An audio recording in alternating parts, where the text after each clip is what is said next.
kontatzen nijoana, poesia bielorusa da, eta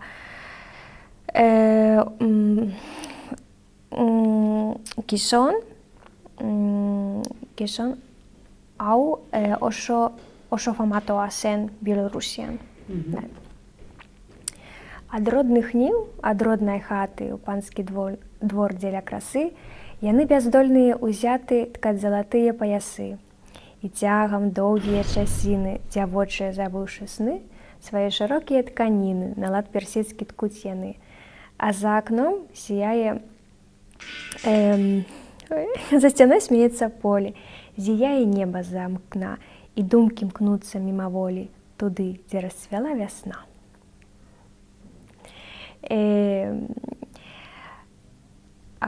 Hemen esaten da lehen, bai, Bielorusian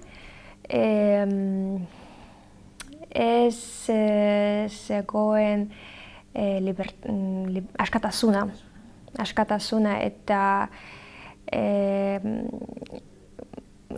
agian baseretako jendeari lana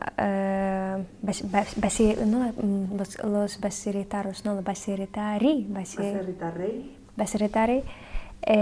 lana egiten behar zuten, bai, gratis. Doainak, bai. Bai, eta eskate goera larri egoten zen, eta hori. Bai.